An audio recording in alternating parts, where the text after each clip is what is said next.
Good day and welcome to Middle School's tutorials.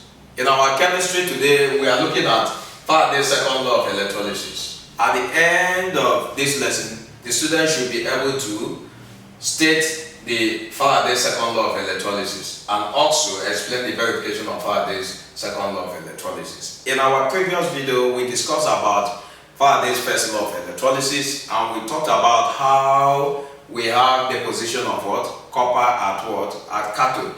But here now we have a slight different from what we explained in our previous video.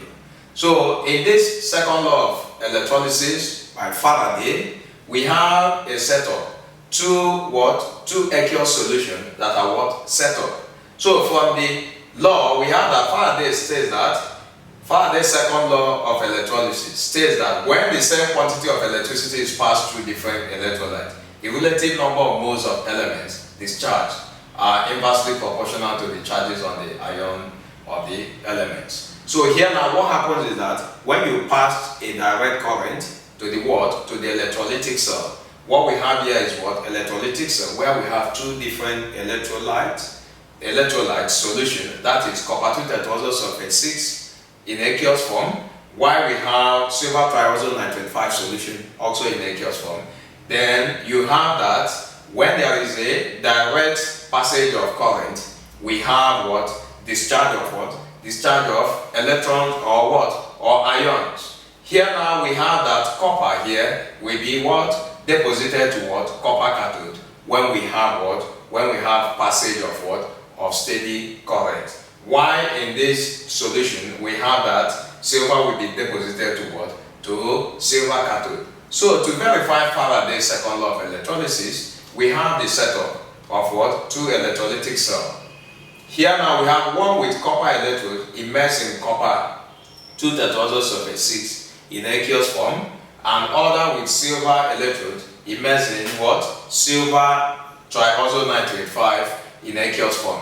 So now, for us to start the experiment, we say when a current is passed through the setup, copper will be deposited on the copper cathode and silver on the silver cathode. Then weigh the copper and silver cathode before what? Beginning the experiment, so as to know the what? To know the weight of silver and what? Copper electrode. Then after that, you pass a steady current of 1 ampere through the solution for 20 minutes. Then you switch up what? The current and find the gain in the mass of each cathode. Although the same amount of electricity was passed through the two electrolytes, the number of moles of silver deposited is double that of what? That of copper. Here, we have that if X moles of copper are deposited, then 2X moles of silver are deposited. Also, the charge on the copper ion is +2, while that on the silver ion is +1. Thus, the number of moles of copper and silver deposited are inversely proportional to the charges on their ions. So now, what this law is talking about is that we have the same current that is what? That is passing through what?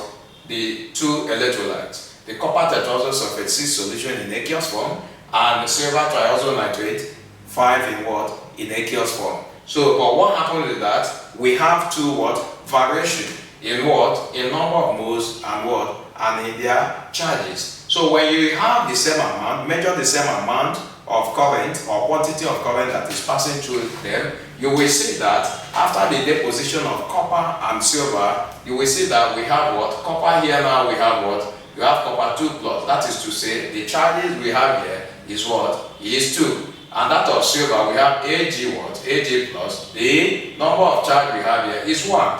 Also now, after the deposition, we have that the number of moles after the deposition, the number of moles of copper will be 1, while the number of moles of silver will be what? Will be 2. And also, these two things we have here are the what? The variation of what? Of the factor. The three factors we are looking at.